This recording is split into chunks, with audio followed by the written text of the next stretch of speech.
Nessa aula de agora, o que nós vamos ver é, então, a resistência dos parafusos de fixação e também, as cargas que são aplicadas nos parafusos. E por entender um pouquinho desse comportamento da ligação parafusada. A ligação parafusada envolve o parafuso, a porca, envolve as peças que vão ser unidas, enfim, envolve a união toda. Então, nós vamos entender um pouquinho desse sistema todo, que é parafuso, porca, e peças fixadas.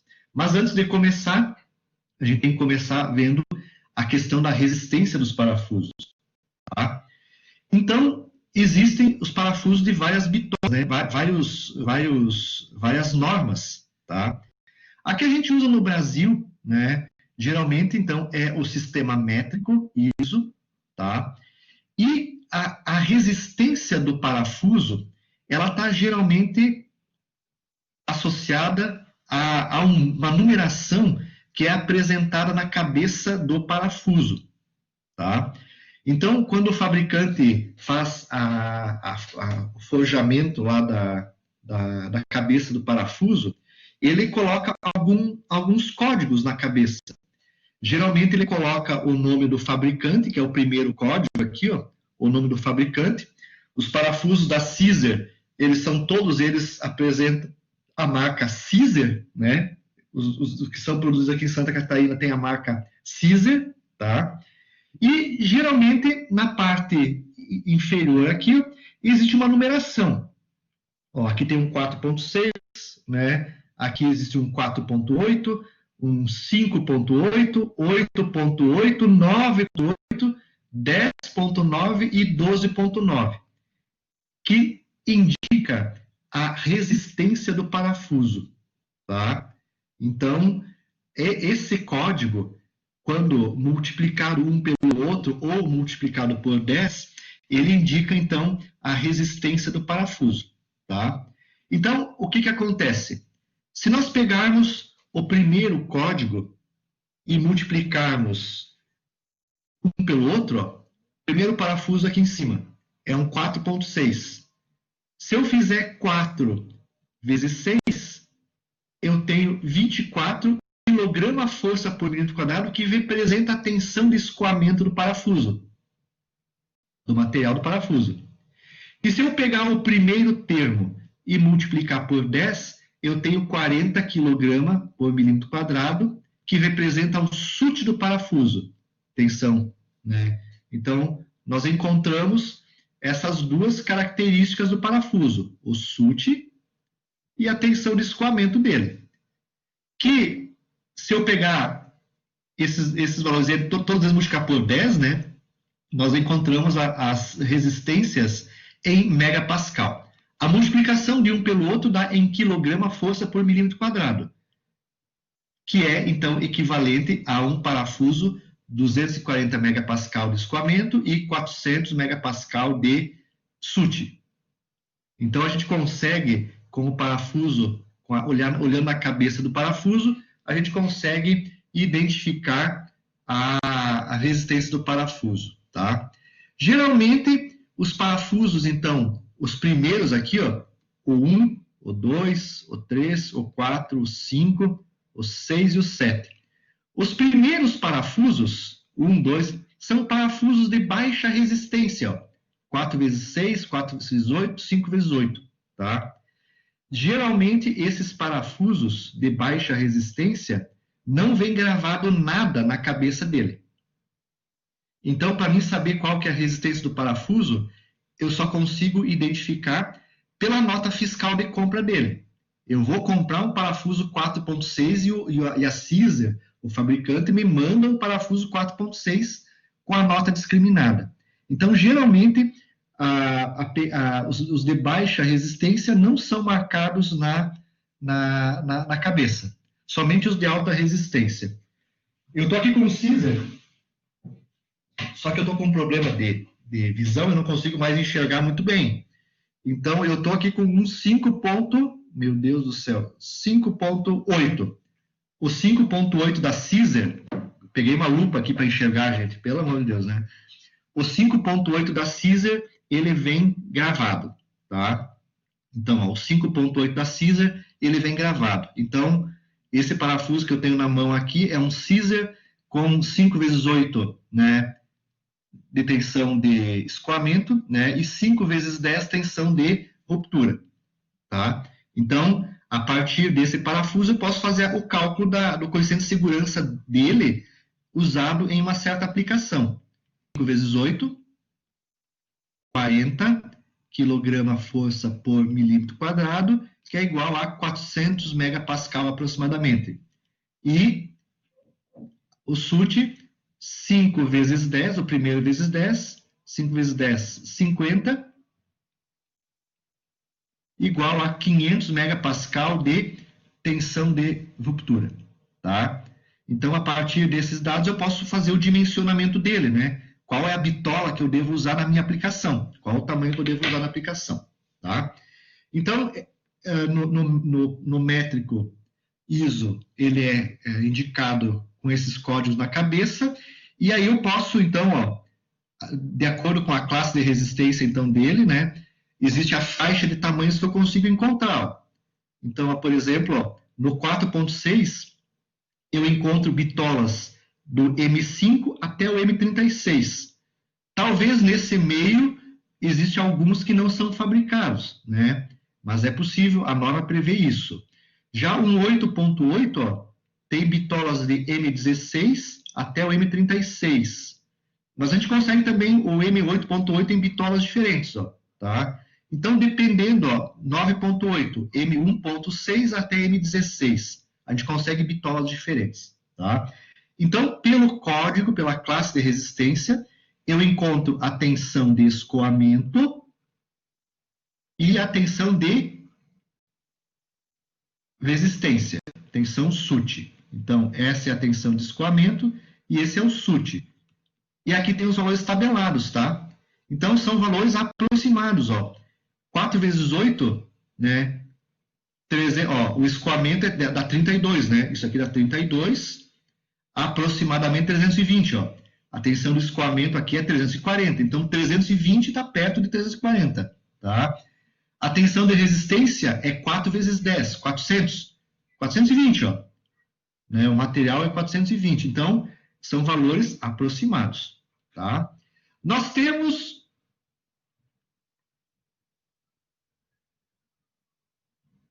o SUT, gráfico tensão deformação, o SUT e o escoamento. Os fabricantes de parafuso, eles estipulam uma carga de prova, uma resistência ao parafuso, que é a carga de prova. Vejam, para o 4.6, 240 é o escoamento e 225 é a carga de prova, que é uma carga de resistência. Na realidade, a gente vai fazer o projeto geralmente para a carga de prova. Esse valor aqui é aproximadamente 0,9 do escoamento. Ó. Então, se eu pegar 240 e multiplicar por 0,9, vai dar aproximadamente 225, pessoal. Que é aproximadamente o limite elástico do material. Então, até aqui eu tenho a fase elástica do material, fase elástica, e depois para frente vem a fase plástica do material.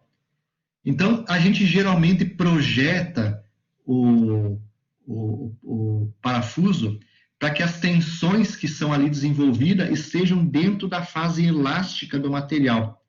Esse valor aqui da fase elástica, ele é aproximadamente 0,9 do escoamento, tá? Então, essa carga de prova mínima está associada com a fase elástica do material do parafuso.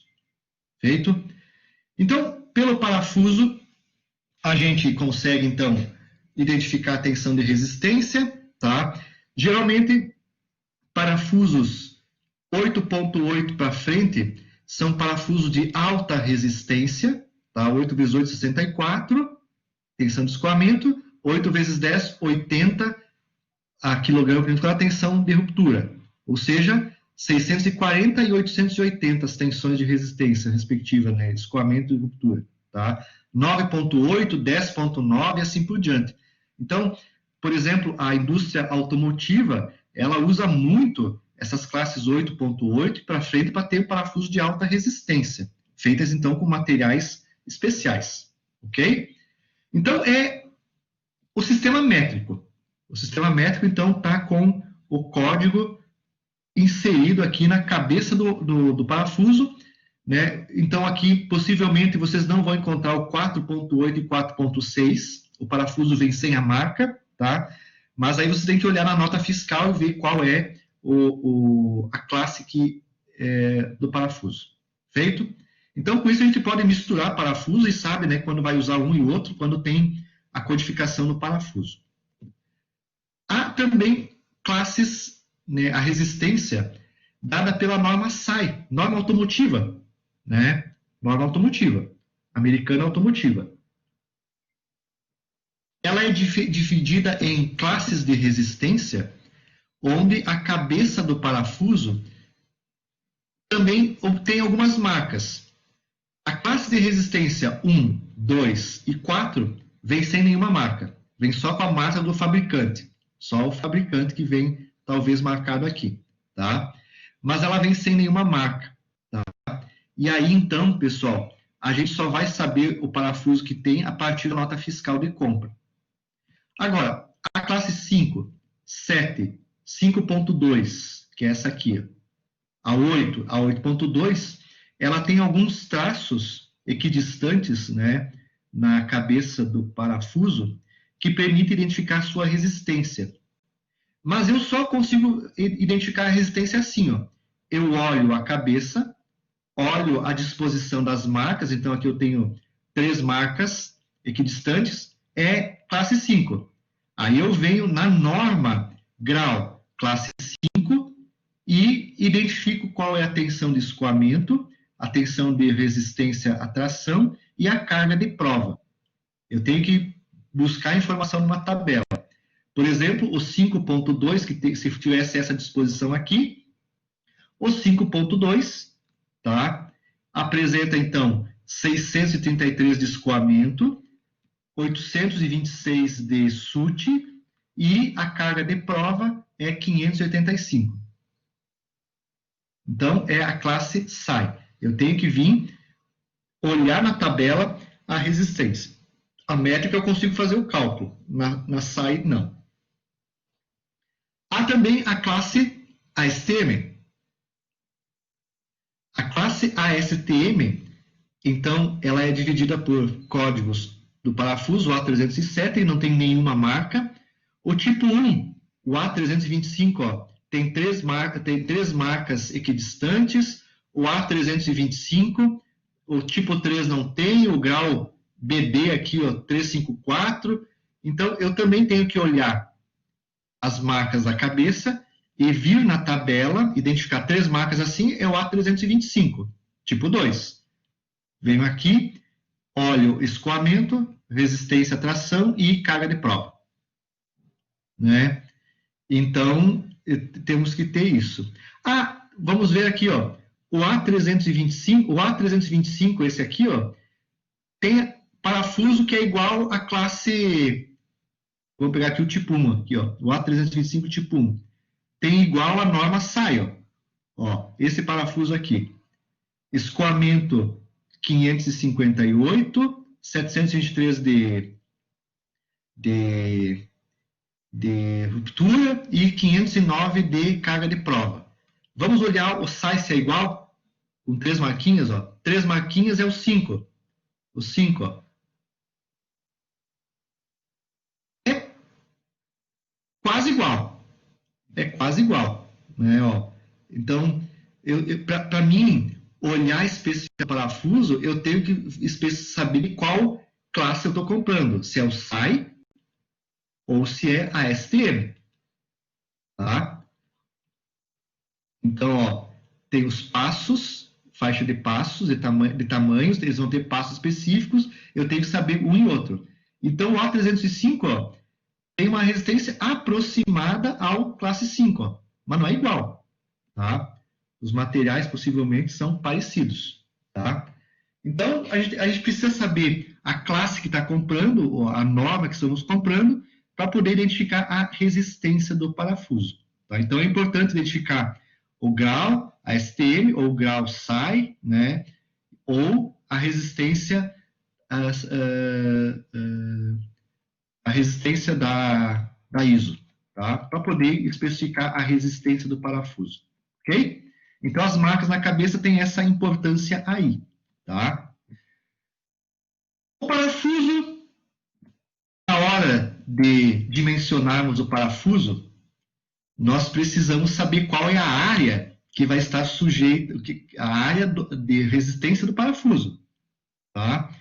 Então, ó, no princípio, se eu pegar um parafuso, por exemplo, esse amarelinho que está colocado aqui, ó, se eu resolver aplicar uma força nesse parafuso de tração, força e força, qual seria a área que vocês usariam para calcular a tensão no parafuso? Vocês sabem que tensão normal, né, é força sobre a área. Como é um parafuso de diâmetro, né, é π vezes d ao quadrado sobre 4, né? Qual a área que vocês utilizariam? Né? D1? Então, seria o D1 aqui para fazer o cálculo? D2, né, é o D2, que é o diâmetro efetivo, ou é o diâmetro nominal? Tá?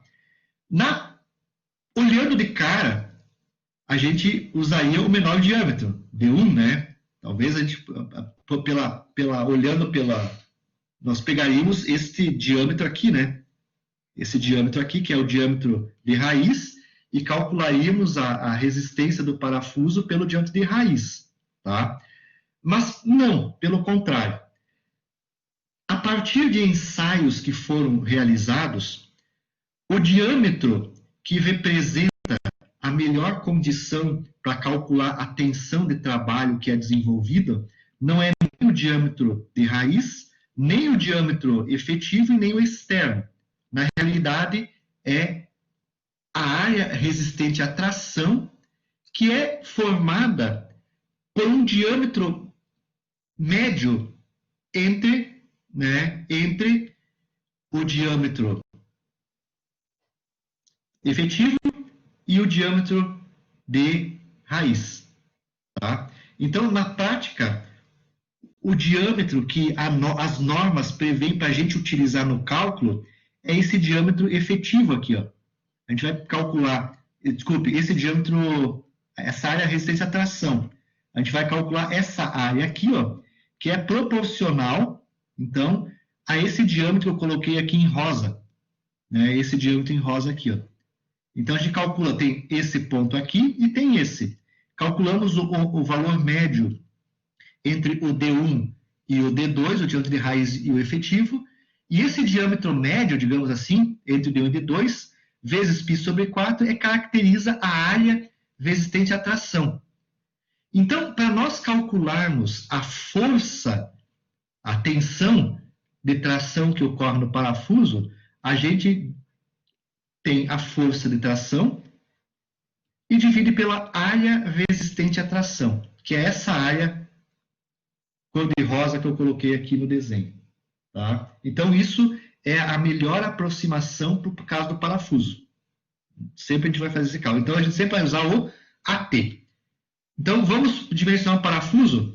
A gente vai na tabelinha do parafuso, tira qual que é o D1 e D2, calcula o diâmetro médio e calcula o AT. Força sobre AT dá a tensão de tração, então, né, a tensão normal de tração que é aplicada sobre o parafuso. Tá? Porque, na realidade, aí tem a influência da porca que está no meio também, né? A porca está também agindo ali no meio como resistência, né? Ou a rosca da peça, enfim, tudo isso gera essa condição, área resistente à tração. Tá? Então, o parafuso, quando sujeito à carga de tração, a tensão desenvolvida nele é essa aqui, sigma T. Tá? Bom, o parafuso, ele é pré-carregado. vocês já devem ter, quem trabalhou já com projeto de parafusos, ou que já trabalhou, fez estágio nas empresas, a gente sabe que o parafuso, todo parafuso, ele é pré-carregado. O que quer dizer isso? Quando a gente coloca o parafuso na junta, na junção, na união parafusada, a gente pega o parafuso e pega a chave e aperta. Quando nós vamos trocar o pneu do carro, tá? Furou o pneu, vamos trocar por um outro, né? Vamos colocar o step, a gente solta, e depois que encostou o parafuso lá na roda, a gente dá uma pré-carga, a gente dá um aperto na chave, para que o parafuso não solte, tá? Uma das funções é essa, para que o parafuso não solte, tá? Então, essa pré-carga, todo parafuso mecânico vai ter a pré-carga. A gente simplesmente não vai lá na peça e encosta o parafuso na peça e deixa ele assim. A gente sempre aperta com a chave. Esse aperto que é dado na chave, ele acaba pré-carregando o parafuso. O torque que a gente dá na chave, o torque na chave, a partir das forças que são transmitidas pela rosca, ele se transforma numa força de aperto. Ele aperta o parafuso contra a porca e gera o que nós chamamos então de pré-carga, que é a força FI.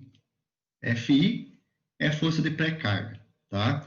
Então, todos os parafusos, né, que a gente vai estar na mecânica são pré-carregados, e na engenharia mecânica, a maior parte dos parafusos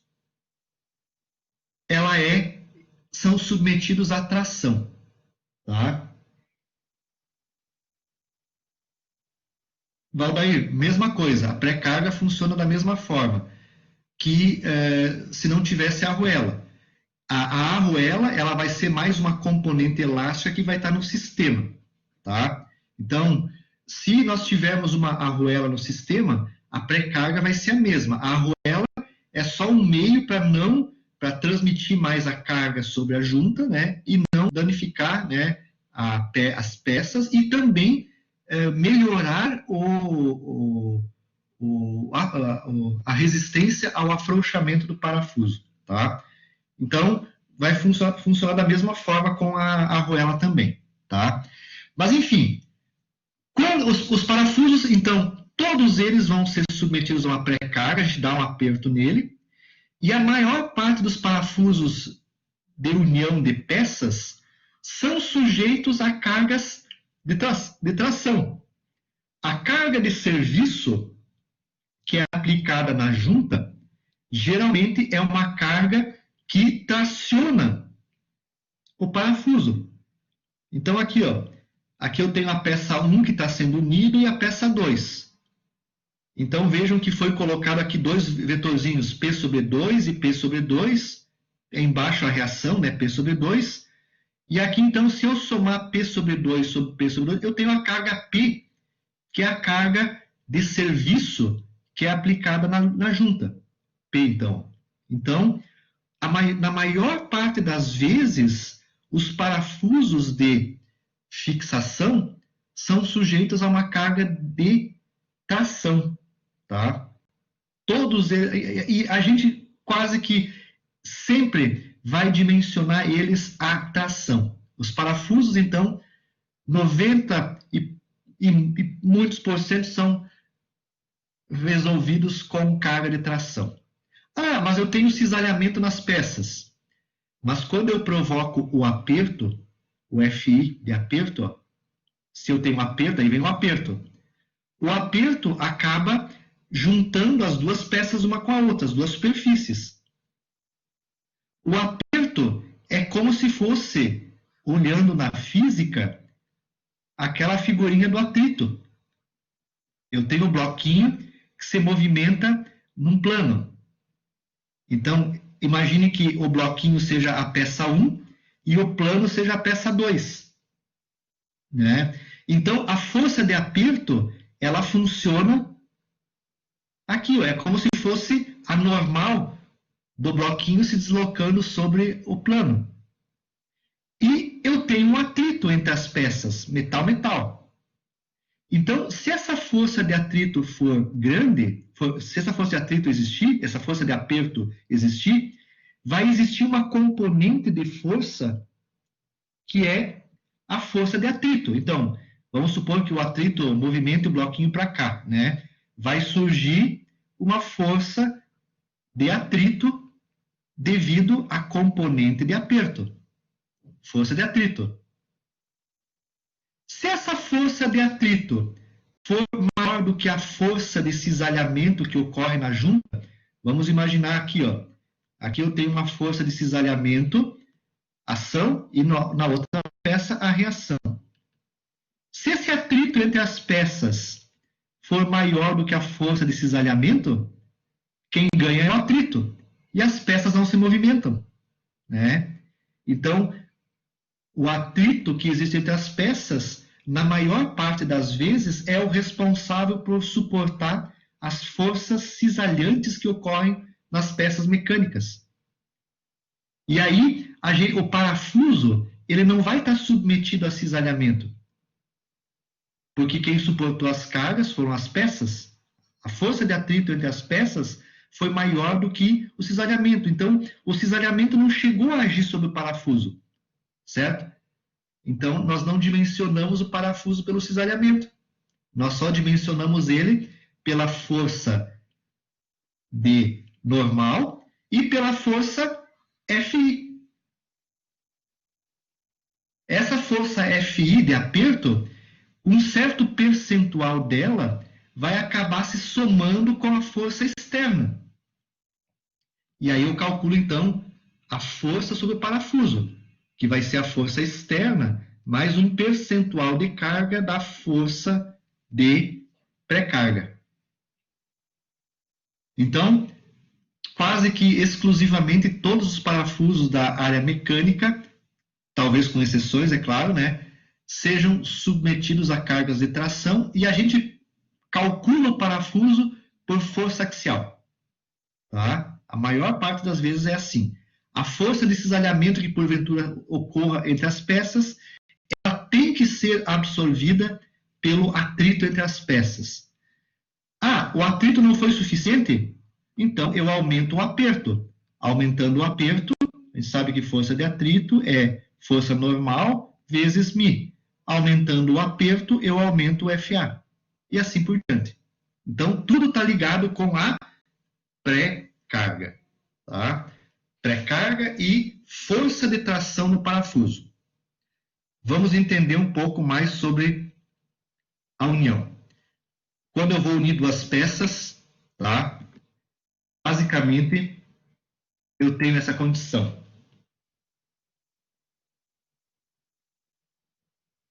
Se nós aplicarmos uma carga muito excessiva de tração no parafuso, ele vai romper por resistência à tração, né?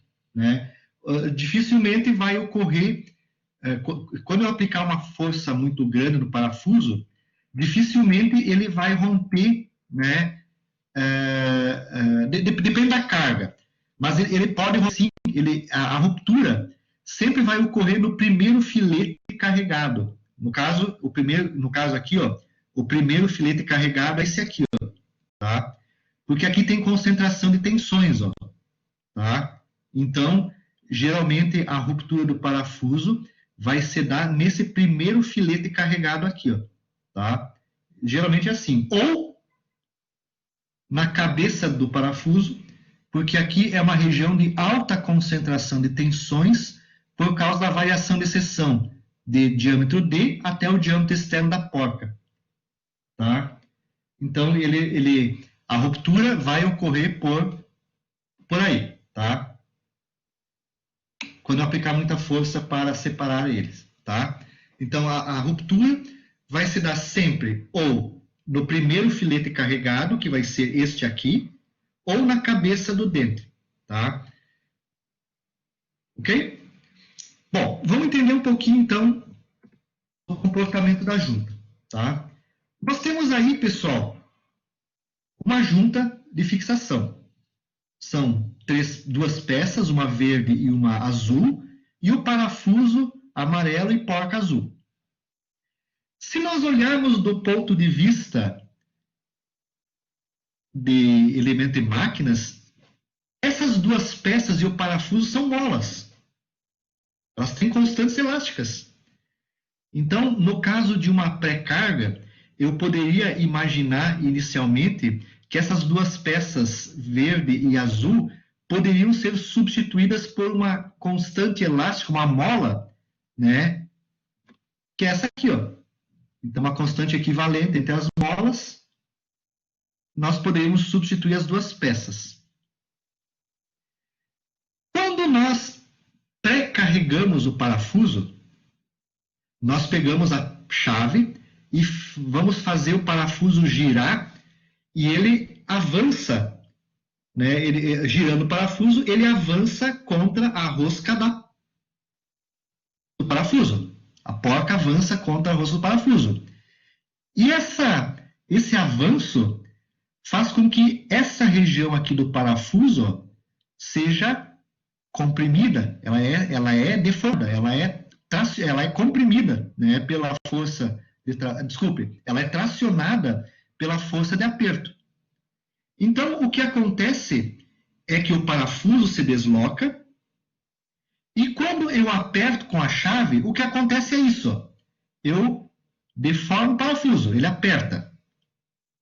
Aqui no caso, imagine que se eu apertei o parafuso, eu estou imaginando aqui que ele não andou na rosca, né? Mas imagine que o aperto seja representado por um bloquinho. Eu puxei o parafuso, apertei ele, comprimi as peças, e o movimento de giro da porca eu representei por um bloquinho que eu coloquei entre a peça e a porca. Tá? Então, o bloquinho representa as quantas voltas que eu dei com a porca, né, em cima da rosca do parafuso. Então, imagine que eu tracionei o parafuso aqui embaixo com uma carga de 500 newtons. Então, ó, esta região toda do parafuso está sujeito agora, quando eu coloquei o bloquinho, né, eu coloco o bloquinho, eu aperto com a chave e coloquei e tirei a carga. Então, ó, essa região das peças, essa região aqui do parafuso, ó, toda essa região aqui do parafuso está sujeito a uma carga de 500 newtons, que é a carga que eu dei o aperto. Então, o parafuso tem uma carga naquela região de 500 newton. Essa região aqui para baixo não tem mais carga, só entre essa região aqui, ó, e essa aqui, ó, é que existe 500 newton de carga, representado pelo movimento dado pelo giro da porca ou pelo bloquinho que eu coloquei aqui. Bom, então, vejam que eu tracionei o parafuso e comprimi as peças. As peças foram comprimidas, ó, viram que a mola deformou? Elas foram comprimidas. E o parafuso, ele foi tracionado. Eu estiquei o parafuso um pouquinho, na realidade, né? Quando eu tracionei ele pela carga pré-carga, eu estiquei os parafusos. Então, ele foi tracionado. Tá? Então, o parafuso foi tracionado e as peças foram comprimidas. Vejam. Comprimi as peças e tracionei, estiquei um pouco o parafuso. Tá? Ok? Bom, coloquei, então, a pré-carga. A peça comprimida e o parafuso tracionado. Montei o parafuso na minha estrutura, na minha máquina. Então, ainda a força de trabalho não está agindo sobre a máquina. Eu montei e quando a máquina operar, é que a carga vai ser aplicada sobre o parafuso. Imaginem que eu coloco sobre a estrutura da minha máquina, eu coloco uma força de 300 newton, menor do que o aperto. O parafuso não se movimentou em nada aí, ó, né? Não ocorreu nada na ligação. Eu aumentei a carga, fui para 350. Ainda a mola está puxando o parafuso para cima com 500. Apliquei 400, nada aconteceu. Apliquei 500, estou no limite. A força externa é igual à pré-carga, tá? Apliquei 600. Eu comecei a tracionar novamente o parafuso e deformar as peças mais, tá? E aí eu solto, né, aquele aperto que eu tinha dado, nesse momento acaba então, né, sendo eliminado. Então, o aperto, a pré-carga, que a gente chama de aperto, né, ela funciona mais ou menos nesse sistema, tá? Quando a força de serviço for maior do que um certo percentual da pré-carga, a junta é liberada, tá? Então, às vezes eu acabo soltando a junta, tá? E se a junta é uma junta de vedação, o fluido que está lá dentro da máquina, ele é liberado para fora. Então, a pré-carga, ela tem uma importância grande nesse aspecto, tá? Ela funciona, né? Uma parte da carga de serviço, ela é suportada, na realidade, pela deformação das peças, tá?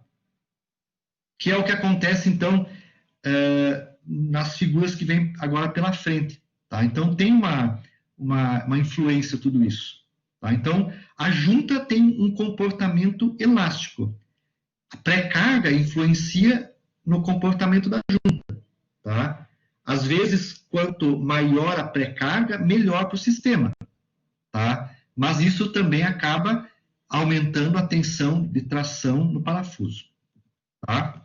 Então, dessa figura, o importante é que nós precisamos, para calcular o parafuso, saber qual que é a constante elástica equivalente das peças que vão ser unidas. E precisamos também saber qual que é a constante elástica equivalente do parafuso. Então, as peças que vão ser unidas, eu vou chamar de KM, a equivalente é o KM do material que vai ser unido, e o KP do parafuso. Eu preciso conhecer a constante elástica do parafuso e do material para projetar a ligação parafusada. Olhem só onde que nós vamos chegar, tá? Então, existem algumas características disso, tá? Então, vejam que o parafuso é um parafuso cilíndrico, tá? Ele tem um diâmetro aqui D, e depois aqui na rosca um diâmetro de raiz, D1, de raiz, e ele é uma associação de vários diâmetros de molas em série, tá?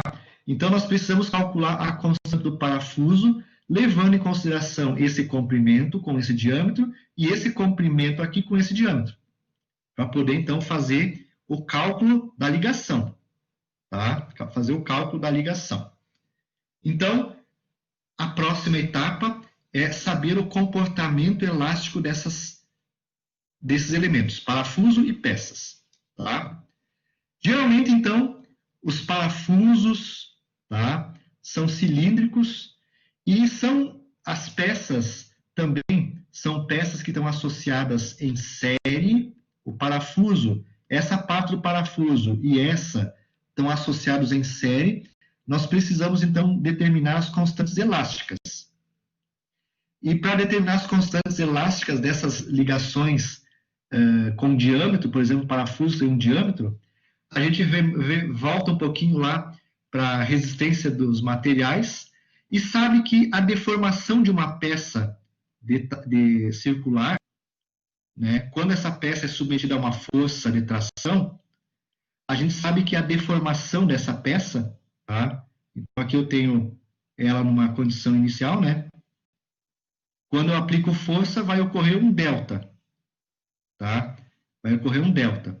Esse delta que vai ocorrer, ele é proporcional à força aplicada, é proporcional ao comprimento inicial da barra, ao L da barra, à área da barra e ao módulo de elasticidade longitudinal. Isso dá o delta da barra. Tá? O parafuso, então, ele é circular. Então, quando eu tracionar o parafuso, ele vai ter esse comportamento. A deformação dele é proporcional a essa expressão. E se eu pegar o delta, a deformação, e dividir a força dividida pelo delta, eu tenho a constante elástica do parafuso, no caso aqui do pino circular. Então, força sobre delta é igual a A vezes E sobre L. Esse é o K da barra circular, o K da mola, a constante elástica da mola de um cilindro.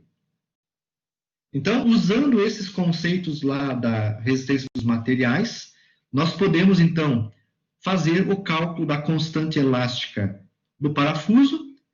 E se nós imaginarmos que as peças também apresentam um diâmetro equivalente às peças, a gente pode também fazer das peças, usando esse raciocínio. Tá? Então, o parafuso, o K dessa parte aqui, ó, ele tem dois comprimentos. Ó. Esse primeiro comprimento, a rosca, é o L1 da haste, e esse comprimento dessa região roscada é o L2. Ó. Aqui eu tenho um diâmetro D, e aqui na rosca eu tenho um diâmetro D1. Então, o parafuso, a constante elástica do parafuso, é uma associação em série de duas constantes. A primeira constante elástica é essa aqui, ó. Então, esse K1 é o diâmetro, né, ó, é o A vezes o E do parafuso, o A vezes o E do parafuso sobre o comprimento dele, o comprimento L1, A1, L1. Esse A1 é π D1 ao quadrado sobre 4. E o L1, então, é esse comprimento aqui, ó. Já a parte que tem rosca e está submetida à força é essa aqui, ó, é o L2. Então, aqui tem uma constante K2, que é A2 vezes Z, o material do parafuso é o mesmo na cabeça e na haste, né, na rosca e na haste, sobre agora L2. Então, A2E, L2. Tá? Então, eu tenho a constante elástica da haste, a constante elástica da região roscada, e como eles estão ligados em série, o K equivalente, então aqui, ó, esse K total, que é o K equivalente, é a soma do 1 sobre K1 mais 1 sobre K2. Então, eu tenho como calcular a constante elástica do parafuso, sabendo a área, o E e o L, ó, dos dois casos aí. No caso, também, então, isso nos dá essa fórmula aqui, então. 1 sobre Ks, aqui eu acabei deixando o Ks do screen parafuso, né? Screen parafuso, mas é K do parafuso. O K do parafuso, então, é o Ks do screen, em inglês screen, Kp. Então, aqui eu coloquei, então, levando em consideração esses comprimentos aí, chegamos, então, a essa equação aqui, ó, que representa o K do parafuso. Feito? Levando em consideração a área resistente à tração, então, do parafuso. Tá? Bom, isso nos dá, então, a constante do parafuso. Às vezes, as peças também vão precisar ser imaginadas como dois cilindros, aqui no caso aqui, ó. Eu também poderia imaginar que as peças fossem dois cilindros de diâmetros D efetivo, né? E fazer o cálculo da constante elástica das peças pelo diâmetro efetivo das peças, tá? Então, vem o seguinte aqui, ó. K do parafuso, então, é esse aí, tá? Esse, então, é o K do parafuso, a forma já do parafuso. Levando em consideração, então, essas dimensões aqui, ó. Ó, isso aqui é o LT, esse aqui é o L da haste, o LT e assim por diante. Tá? Então, tem como a gente calcular todas essas informações a partir das dimensões da junta. Tá? Já o material que vai ser unido, como eu falei, num primeiro momento, há métodos que, para calcular a constante das chapas que nós vamos estar unindo, por exemplo, das peças que nós vamos estar unindo, há alguns casos que são usados que utilizam um certo diâmetro efetivo, né, transformam peças num diâmetro efetivo, e a partir, então, das equações de deformação da barra, calcula o K equivalente da associação de materiais. Tá? Mas tem um em específico, que é esse caso aqui, ó, constante elástica das peças a partir de um certo diâmetro efetivo das peças. Tá? Ok? Mas tem um caso em específico, que é que permite a determinação da constante elástica dos materiais a partir deste método de Wileman. Tá? Esse pesquisador aqui, ó, desenvolveu um método que permite, então, calcular a constante elástica das peças que vão ser unidas, geralmente é uma chapa, né? É uma cantoneira, né? A partir, então, né, dessa expressão aqui, ó. O diâmetro do furo da peça, o E da peça, do material da peça, o A, que são constantes que dependem, então, do tipo de material. Se for um aço, o A vale este valor, e o Bzinho aqui, ó, esse valor. Então, o A é uma constante tabelada, e o B também é uma constante tabelada. E L é a espessura da chapa. Eu estou unindo uma chapa aí de 5 milímetros, o L, então, é a espessura da chapa. Da primeira chapa ou da segunda chapa, se forem materiais diferentes. Tá? E o D é o diâmetro do parafuso, que é aproximadamente, então, o diâmetro do furo lá. Tá?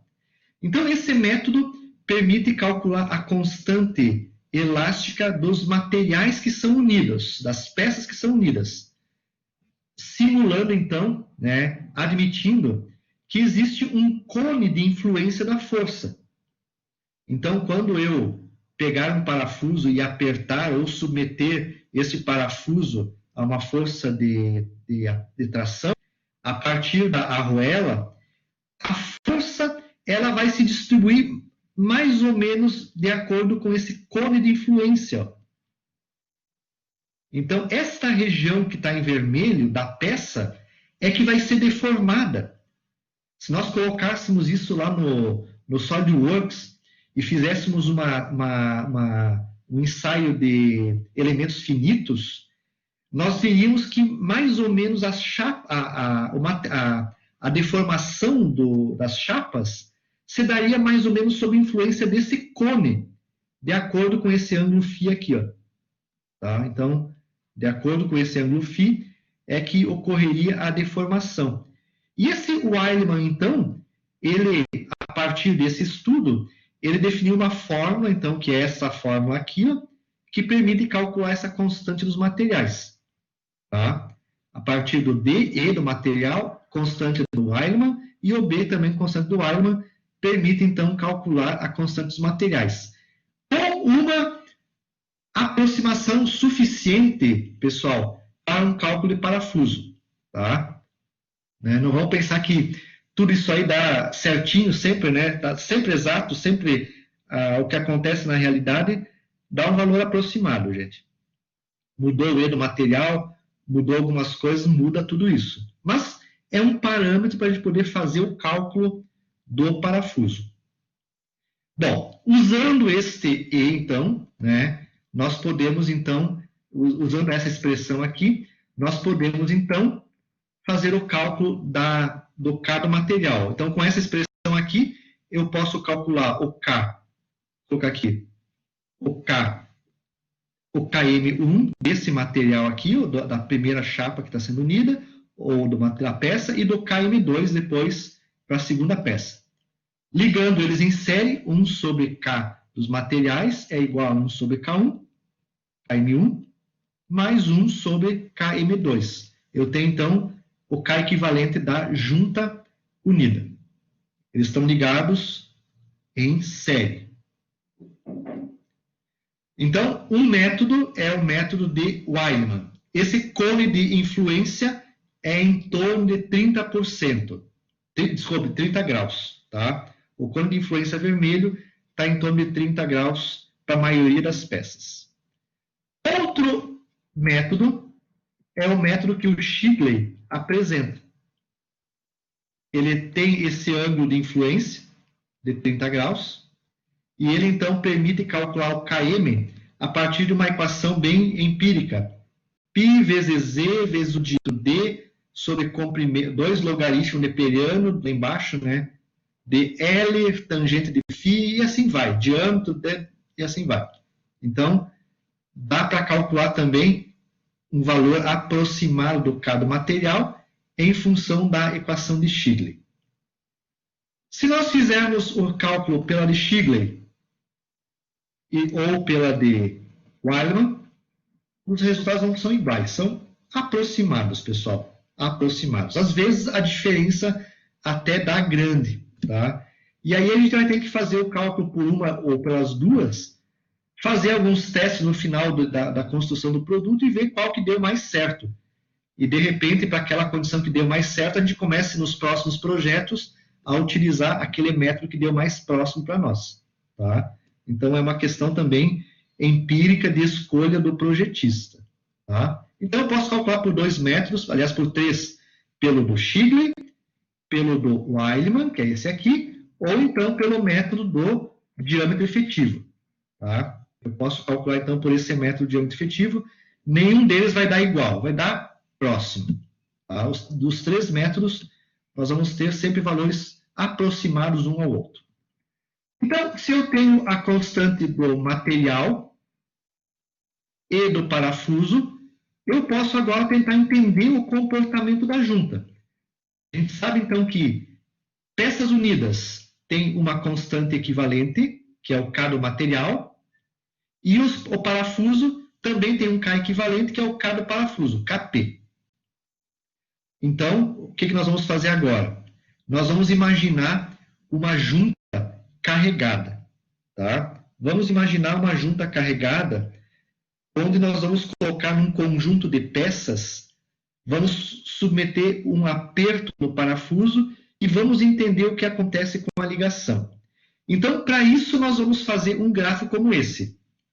Então, esse é um gráfico que tem aqui, ó, no eixo Y é força, e no eixo X é deformação, delta, do parafuso e materiais.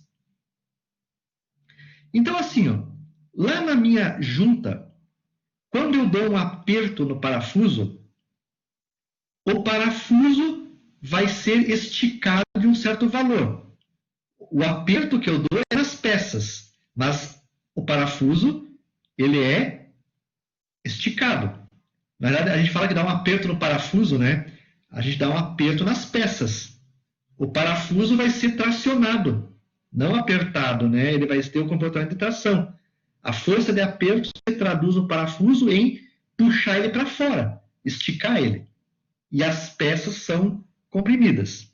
Então, quando a gente aplica uma força F, Fi, que é o aperto, então nós vamos chamar de Fi na junta, Fi, aperto. Quando eu provoco o aperto no parafuso, aplico o Fi no parafuso, então o parafuso é uma peça cilíndrica tracionada. Quando eu aplico o Fi no parafuso, eu traciono o parafuso e estico ele de um certo valor delta do parafuso. Ó, então, se eu não tenho carga na peça, a deformação é nula. Se eu aplicar uma carga Fi, o parafuso se deforma de ΔP. Então, colocando a peça aqui, vamos colocar diferente aqui.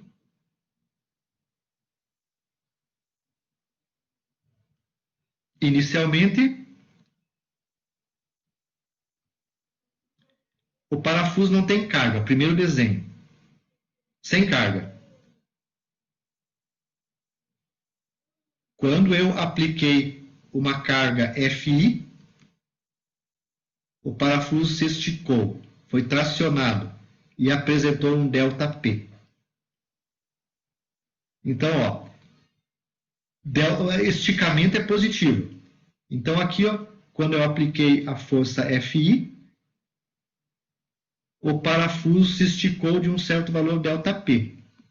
Tá? Qual que é o valor ΔP? EA sobre... Eu sempre esqueço essa fórmula aqui. Tá? Ó, aperto do parafuso. Aqui, ó, FL sobre AE. FL sobre AE. O esticamento dele é FL sobre AE. FL, F vezes L sobre A vezes Z. Esse é o delta do parafuso. Força de pré-carga vezes comprimento do parafuso, que são duas em série, sobre AE. E as peças, que quando foram comprimidas, né, eu tenho uma peça aqui e a outra peça aqui embaixo. Quando elas são aplicada uma força de aperto nas peças, as peças se comprimem. Então, há uma compressão das peças. Então, no final, elas ficariam assim, com um tamanho comprimido. Elas ficariam assim. Quando eu apliquei a força F, a peça se deformou de um certo valor delta material. Delta material. Então, da posição inicial, ela se deformou de um certo ΔM. Como é uma redução de comprimento, né, as peças são comprimidas, eu coloco o ΔM na região negativa, então. Então, ó, quando eu apliquei a força FI, as peças que estão aqui destacadas em vermelho se comprimiram de um certo valor. Então, vejam que ocorreu essa compressão com essa força.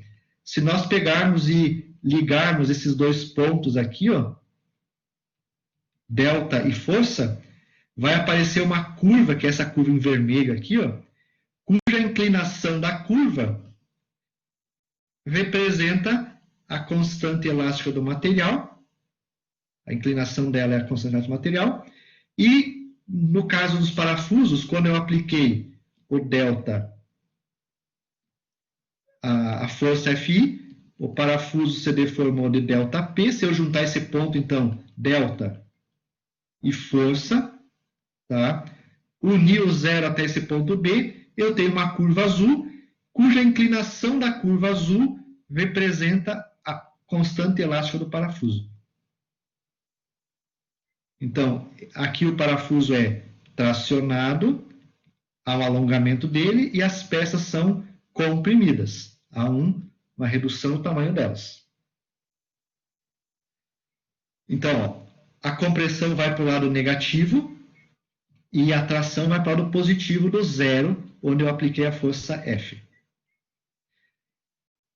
Vamos fazer essa figurinha agora um pouquinho diferente. Então, materiais são comprimidos, parafuso tracionado. Para entender o comportamento da junta, a gente vai fazer essa figurinha um pouquinho diferente. Eu vou fazer o sistema de força e delta, tá? Como está na figura anterior. Vou colocar uma escala de forças aqui. E vou colocar o F não mais no ponto inicial. Nós vamos colocar o F num ponto qualquer da curva aqui, ó. Esse vai ser o ponto de aplicação da força. Então, essa aí que eu estou colocando em preto é a intensidade da força de serviço. Esse P é a força de serviço, que só vai agir depois que eu colocar a máquina em funcionamento, depois que eu fizer a montagem do parafuso, e vou ter uma força de pré-carga, que é o FI. Então, o preto ali é a força de serviço, e o vetor verde é a força de pré-carga. Olhem só, eu coloquei, a força de serviço é 1000 newton aqui, ó, 1000 newton. E a força de pré-carga é 900 newton. Pode isso? Pode, geralmente, pessoal. Geralmente é isso mesmo, ó. Eu vou colocar uma força de pré-carga em torno de 0,6, 0,8, 0,9 da força de serviço, dependendo do tipo de carga, se é dinâmica ou estática. Então, a força de pré-carga ela é bem elevada. A minha força de serviço vai ser 1000 newton, só uma escala aqui, vamos imaginar que seja um newton, e a minha pré-carga é 900 newton. Ó. A pré-carga tem uma intensidade de 900 newton. Então, eu tenho o meu diagrama. Tá? Tenho aqui o diagrama. Vou pegar essa pré-carga e vou levar lá no eixo das forças F. Aí, ó. Peguei essa pré-carga, 900 newton, né? Coloquei na junta parafusada. Eu tenho parafuso e material. Então, agora, a minha junta foi submetida a uma carga de 900 newton, que é o aperto que eu dou com a chave ou com o torquímetro. Quando eu coloquei essa força, as peças foram comprimidas, o parafuso se esticou de um valor ΔP e as peças se comprimiram de um valor ΔM. Eu só mudei a posição do gráfico agora, tá, pessoal? Estão vendo? Tá? Antes, o vermelho estava do lado negativo e o azul estava no positivo. Era só para entender que um era comprimido e o outro tracionado. Mas a linha vermelha quer dizer que é um ΔM de compressão, então aqui é compressão, e aqui é tração. Aqui é tração. Então, quando eu coloco o FI, o parafuso é tracionado de ΔP e os materiais são comprimidos de ΔM. Tá? Então, acontece esse fenômeno aí. Se eu pegar a linha do parafuso azul e esticar um pouquinho, ó, tem a mesma inclinação, né? Ó, tudo tem a mesma inclinação. Então, vejam que a inclinação do parafuso aqui, ó, essa inclinação me dá o KM o K do parafuso. E essa inclinação aqui da linha vermelha me dá o K do parafuso. Se eu tenho o FI e tenho o KP, eu calculo o ΔM e faço esse gráfico em escala. Tá? Então, acontece aí. Tá? Bom, agora vem o seguinte. Eu montei as peças durante a montagem da máquina ou durante a estrutura metálica, eu apertei os parafusos, dei o aperto necessário. Agora vem o telhado da estrutura metálica, que vai ser a carga. Ou vem a carga sobre a máquina, a carga de serviço. Quando eu levar a carga de serviço sobre essas linhas de deformação, eu tenho que pegar essa carga e levar ela num ponto que ocorra a intersecção com as duas curvas de deformação do material. Ou seja, esse ponto aqui. Ó. Então, essa carga P, a influência dela na ligação vai ser encontrada se ela pertence às duas linhas. Então, o único ponto que essa carga de 1000 newton se encontrou foi aqui.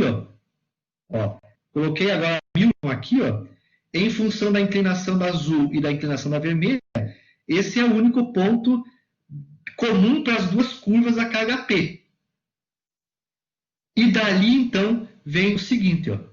Colocando essa carga P dessas linhas, eu traço uma linha, essas duas linhas, vejo que eu posso decompor essa carga P em duas. Então, ó, desse ponto para cima, eu vou encontrar essa força azulzinha aqui do lado, e do ponto para baixo eu vou encontrar isso aqui, ó, essa componente. Se eu somar a componente vermelha mais a componente azul, eu tenho PP. Desculpa, eu tenho a carga P de serviço. Então, vou chamar o seguinte, ó. Essas componentes são isso aqui, ó. PP, força do parafuso, e PM, força material. O que isso significa? Quando nós temos uma junta pré-carga, quando eu colocar a força de serviço, parte dessa força de serviço vai ser absorvido pelos materiais, que é o PM, e parte dessa força de serviço vai ser absorvida pelo parafuso. Num primeiro momento, se eu tenho um aperto e uma carga de serviço, a gente pensa que a gente soma as duas. 1000 newton de carga de serviço mais 900 de pré-carga. Mas não, isso daí é 1900 newtons, né? Mas não. Em função dessas constantes elásticas, o parafuso vai ser somado, a força de tração no parafuso vai ser somado ao PP. E o PM vai ser a força que vai soltar as peças. Então, a maior parte da força de serviço vai ser absorvido pela deformação, pela liberação das peças do material. Então, o PM absorvido pelos materiais vai ser maior do que o PP. Vamos fazer o seguinte agora. Vou pegar essa força PM e levar para cima na escala. Vejam o que aconteceu com o PM. 700 newtons praticamente ali, ó, foram absorvidos pela deformação dos materiais. E o PP, ó, mais ou menos 280 newton foram absorvidos pelo parafuso. A partir da deformação deles. Esse PP provocou um pouquinho mais de esticamento do parafuso, sobrecarregou um pouquinho mais ele, e o PM liberou a deformação dos parafusos. Vejam que nesse instante, o que eu tenho de deformação é esse aqui, ó. Quando eu apliquei a carga de serviço, o que sobrou de deformação de material é esse aqui, ó. Tá? Na verdade, o que sobrou é isso aqui, ó. Tá? É essa componente aqui, ó. Vou levar as forças agora. Esse é o PMPP. E olhem, sobre o parafuso. Sobre o parafuso, inicialmente, eu apliquei aqui a força de aperto, que foi essa aqui. E agora eu tenho o PP. Então, olhem que sobre o parafuso, a carga que deu sobre ele foi mais ou menos aqui uns 1.200, ó, newton. Dos 1.000 newtons que era a carga de serviço, eu somei somente 200 ao parafuso. O parafuso agora é como se fosse uma pecinha assim, ó. É uma pecinha desse tipo, sujeito a uma força de 1.200 newton. Ele está sujeito a uma carga de tração de 1.200 newton e não 1.900. Então, se eu for dimensionar o parafuso agora, eu vou dimensionar o parafuso por uma força de serviço de 1.200 pela área de trabalho. Vou fazer 1.200 sobre a área de resistência à tração, né? Que vai dar, então, a tensão no parafuso de trabalho. Então, a pré-carga funciona assim. Mesmo que nós demos uma pré-carga grande, depois a força de serviço vai ser decomposta numa componente menor no parafuso. Tá? Então, eu aplico uma pré-carga, mas essa pré-carga, né, a força de serviço depois, somente um percentual dessa força de serviço vai para o parafuso. A outra fica em deformação da peça. Certo? Então, é o que acontece numa ligação parafusada. É exatamente isso que acontece. Tá? E se eu mudar, então, vejam que eu tenho as inclinações aqui da curva azul. Ó. Essa aqui é a inclinação da curva azul. Tem um K de parafuso. E aqui eu tenho a inclinação do K do material. E como é que eu posso melhorar a resistência da junta? Vejam que o P depende dessa inclinação aqui, ó. Observem que geralmente o K do material, ó, é maior do que o K do parafuso. Então, esse fenômeno eu só vou conseguir quando a constante de mola dos materiais for maior do que o parafuso. Aí a junta ajuda. Caso contrário, não. Então, quanto maior for a rigidez da junta, melhor o parafuso. Olha o que acontece nesse caso aqui. Se eu substituir essa inclinação da curva aqui, ó, azul, vermelha, aumentar mais ainda a rigidez. Que vem aqui, ó, aumentei mais ainda a rigidez. A nova posição ocupada pelo P, ó, é essa. Se eu aumentei a rigidez da junta, o percentual de carga que vai lá para o parafuso cada vez é menor. Ó. Diminuiu o P aqui, ó. Na realidade agora é aqui. Ó. Esse é o novo PP. Então, quanto mais rígido for a junta, maior a constante elástica dela, no final das contas, menor é a carga que vai para o parafuso. E maior é a carga que é absorvida pela própria junta. Então, isso é importante na ligação, no entendimento da engenharia da nossa ligação parafusada. O ideal é ter peças muito rígidas. Aí, toda a carga de serviço vai para elas. Vai se comportar em deformação das peças. E o parafuso se deforma menos. Olha só o que acontece. E é justamente isso que acontece na ligação. Então, o aperto ele é importante nesse aspecto. Quanto mais aperto e quanto mais for rígida a ligação, né, maior vai ser, então, menor vai ser a carga sobre o parafuso. Se nós tivéssemos uma condição assim, ó, imagine que eu tenho um parafuso igual ao anterior, tá? Eu tenho um parafuso,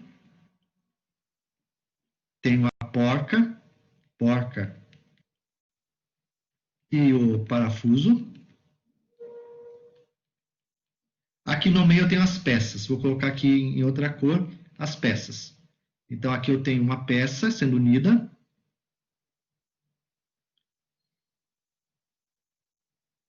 E aqui eu tenho a outra peça. Duas peças unidas. Imagine que eu fizesse o seguinte, tá? Eu apertasse o parafuso e só encostasse ele na peça. Só encostasse na peça. Não desse aquele aperto, né, que a gente dá com a chave. Eu só levaria a porca até o momento que ela encostasse nas peças. Não deformei nada. Quando eu aplicar a força de serviço aqui, ó, nas peças, o que acontece com a junta? Ela se... Ah, que droga! Separa. Quando eu aplicar a força entre as peças, o que vai acontecer é que as duas peças que estavam unidas, elas se separam. E há uma folga entre elas. Se isso for usado num sistema de vedação, se for uma tampa de uma máquina, quando eu aplico a força de serviço e não tenho aperto, as duas tampas se separam e o fluido que está sendo vedado da máquina, ele passa de um lado pelo outro, pela tampa de vedação e vai embora. Vazamento. Então, o aperto é fundamental. Sempre é imprescindível em máquinas que têm pressões internas ter um aperto para garantir que isso não aconteça. Além do mais, pessoal, tem o seguinte. A gente viu no caso de antes, então, aqui, ó, voltando os slides atrás, o comportamento da carga P na junta. Existe um ponto importante aqui, ó.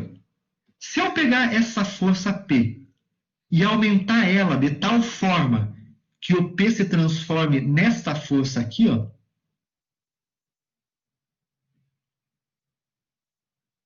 isso é um P crítico.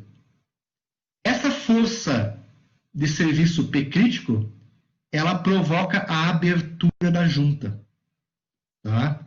Então, ó, se eu gerar uma força tão grande como essa aí, ó, mais ou menos aí, então, uns 1.500, 1.600 newton na escala do gráfico, tá? O que vai acontecer é que esta força entre esse ponto e esse gera a abertura das peças. Então, quando eu apliquei esse P, as duas peças se afastam uma da outra.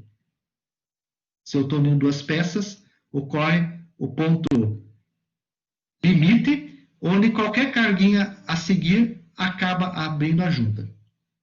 E aí, a partir desse momento, não tem mais peça deformada, e toda a carga que eu for aplicando aqui, ó, vai se somando com a carga do parafuso. Tá? Tudo vai para o parafuso daí. O limite, então, é esse, faz a abertura da junta. A partir dessa carga limite, toda a carga adicional de serviço que eu colocar vai tudo para o parafuso. E ele, então, suporta uma carga elevada. Tá? Então, é o que nós não queremos. Então, o nosso limite é a abertura da junta. É a máxima carga que eu posso aplicar na ligação. Tá? Ok? Então, observe, então, pelos gráficos, então, né, que a carga de serviço, parte dela vai para o material e parte para a peça. A força que vai ser aplicada no material, agora, nós vamos chamar de FM. Vai ser o FI menos a força PM, suportada pelo carregamento, e a força no parafuso passa a ser a força de aperto mais aquele percentual de carga aqui, ó, que vai para o parafuso, mais PP. Então, essa é a carga sobre o parafuso agora. Aí ela, né? Essas duas componentes aí. Tá? Ok? O PP está aqui. Esse é o PP. E esse vai ser o PM. Então, a força no parafuso é a força de pré-carga FI mais o PP. Então, essa vai ser a carga que eu vou usar para o dimensionamento do parafuso. Quando é carga estática, tá? Nós podemos encontrar uma relação entre esse cada dos parafusos e cada material, que acaba sendo esse índice C aqui. E essa carga PP, então, nós não vamos fazer o gráfico na prática, né? Nós vamos usar essa relação entre o KP e o KMP, calcular esse índice aqui. E a carga sobre o parafuso, então, o PP, é o C vezes o P. Só que nós precisamos, então, calcular KP e KM. Então, já tem uma equação para calcular o PP e, como consequência, definir o PM. Aí, então, o PM é o oposto do PP. O PP, então, aqui, ó, C vezes P. E o PM é o KM, é o inverso do PP. 1 menos C vezes P. PP igual a C vezes P. E o PM, então, é o inverso disso aqui. Então, matematicamente, calculando o C, nós temos como calcular o PM e PP para a gente resolver o nosso problema. Então, a força no material vai ser a força de pré-carga que multiplica tudo isso, e a força na peça, então, é a força de pré-carga mais o C vezes P. Tenho a força, então, no parafuso. Se eu tenho a força no parafuso, eu posso calcular a tensão no parafuso. Então, eu tenho lá o parafuso, tem uma força aplicada, eu posso calcular, então, a tensão normal que é gerada no parafuso. Tensão normal no parafuso é a força no parafuso sobre a área resistente à tração, o AP. Então, isso permite-me calcular a tensão de tração no parafuso, a tensão de trabalho no parafuso. Se eu pegar essa tensão de parafuso e aplicar nessa forma, se eu sei que o meu parafuso tem uma tensão de escoamento ou uma tensão de prova, sigma de prova, eu pego essa resistência de prova ou a tensão de escoamento, divido a resistência do parafuso pela tensão de trabalho, é resistência, o quanto ele resiste, sobre tensão de trabalho. Tensão de trabalho. Eu consigo, então, calcular o coeficiente de segurança da junta. Segurança. Então, eu calculo o coeficiente de segurança. O coeficiente de segurança tem que ser sempre maior do que 1. Tá? Com isso, eu consigo, então, determinar o fator de segurança do meu parafuso contra a resistência. Só que, numa ligação parafusada, eu tenho dois cálculos de coeficiente de segurança. Um é contra a resistência, que é esse aqui, e o outro é contra a separação da junta. Tá? Podia ter colocado o desenho. A gente sabe que esta força PP, a gente sabe que essa força PP que vem daqui até lá em cima, essa intensidade faz a abertura da junta. É a força que abre a junta. Separa as duas peças uma da outra. Abre a junta. Vamos supor, então esse é o PP, é o P0. P0. P que abre a junta. Imagine que eu estou aqui, ó, com a minha força de trabalho P. Quanto distante eu estou da minha força de trabalho da força de abertura da junta? Isso vai estar ligado com o coeficiente de segurança contra a separação da junta. Ou melhor dizendo, quantas vezes eu posso aumentar minha carga de serviço até chegar na abertura da junta? Quantas vezes eu posso aumentar a minha carga de serviço até chegar na força de separação? Isso é o coeficiente de segurança de separação. Tá? Então, a gente pode calcular ele também no projeto de parafusos. A gente calculou o P0, que é dado pela força de aperto 1 menos C. Isso é a força que abre a junta, P0. E aí, se eu dividir o P0 pela carga de serviço, eu tenho o coeficiente de segurança contra a separação da junta. Então, nós temos sempre dois coeficientes de segurança agora na junta. O do parafuso, que é a resistência, e o da junta, que é a separação da junta, que não pode acontecer. Se acontecer a separação, a carga toda vai para o parafuso. E aí ele rompe. Tá? Então, nós temos que trabalhar com esses coeficientes de segurança adequadamente no projeto de uma peça sujeita à carga estática. Tá? Então, esses cálculos aqui estão ligados, então, ao projeto de uma carga estática. Feito?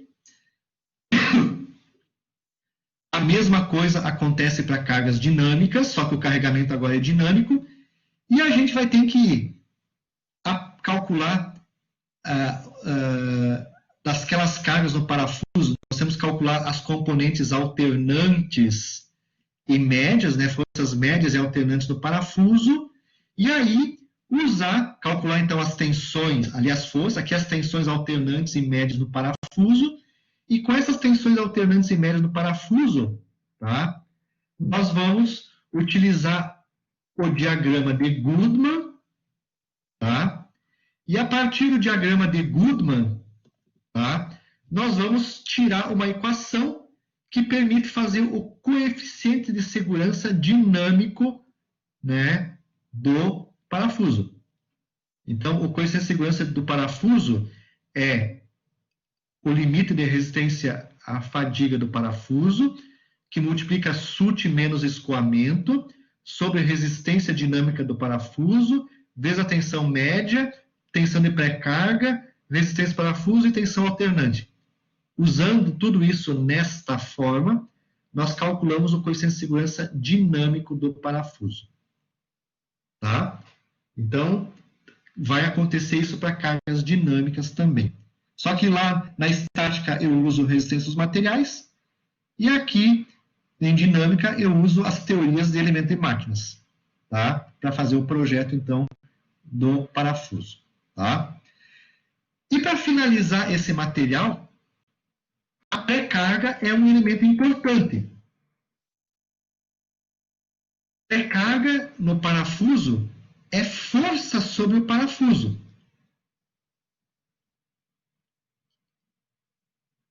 Como é que eu vou transformar essa força no parafuso em torque na chave? Porque quando nós vamos especificar a montagem de um parafuso, nós não temos como falar para o montador, aplique 200 newton de pré-carga no parafuso. Ele nem vai imaginar o que é isso. A ferramenta que ele vai ter vai ser um torquímetro, e eu tenho que transformar essa força de aperto num torque, para que ele dê um torque no torquímetro e gere a força de aperto que eu preciso.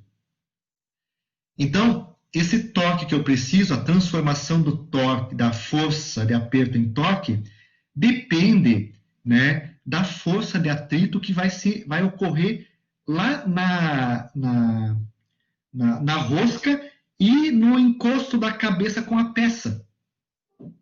Vai depender dos ângulos de atrito, né, do coeficiente de atrito e dos ângulos lambda, né, que nós vamos ter de hélice do parafuso. Então, nós podemos fazer um cálculo mais apurado usando aqui coeficiente de segurança, desculpe, coeficiente de atrito na rosca, isso aqui é na rosca, e o coeficiente de atrito entre cabeça do parafuso e peça. Onde é que eu tenho atrito?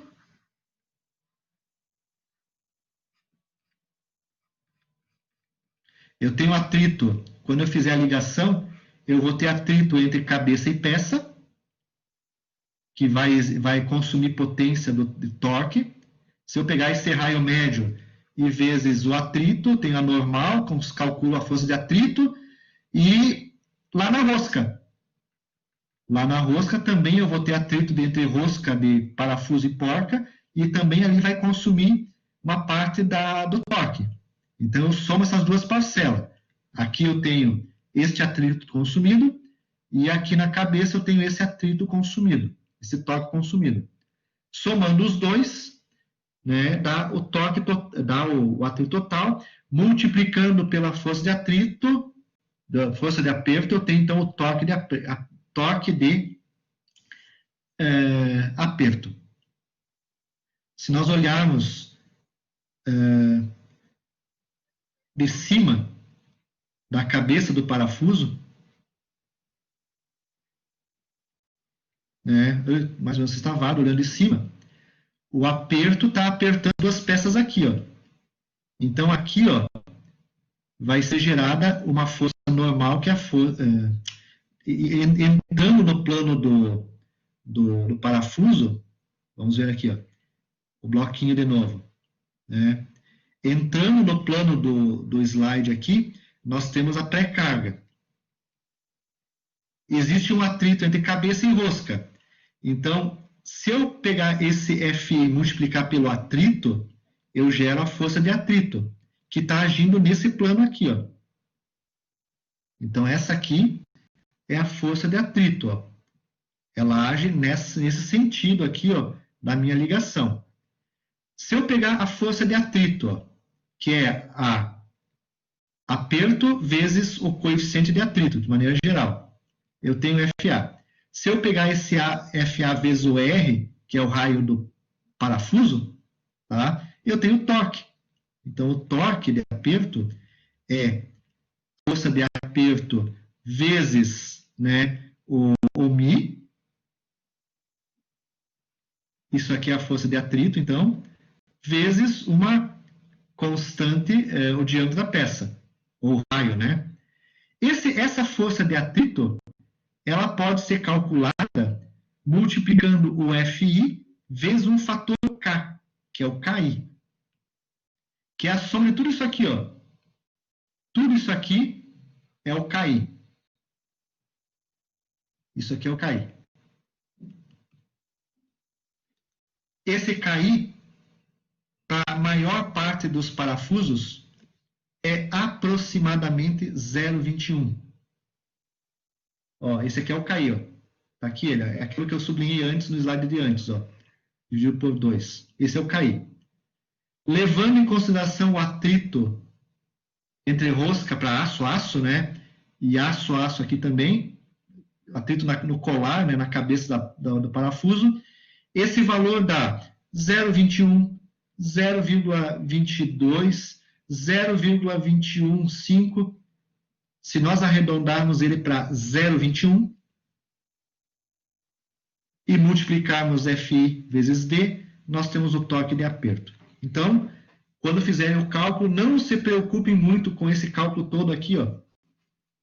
Tudo isso é aproximadamente 0,21. Não, vai dar sempre pertinho do 0,21. 0,21 alguma coisa. Se a gente usar, então, o 0,21 aqui, nós podemos, então, transformar força de aperto, que eu especifiquei no projeto, em torque de aperto. E aí eu digo para o montador, ó, aplique um torque de 25 Newton vezes metro no torquímetro para montar a máquina. Esse torque de 25 Newton vezes metro vai gerar lá no parafuso a força de aperto FI. A partir dessa relação aí, tá?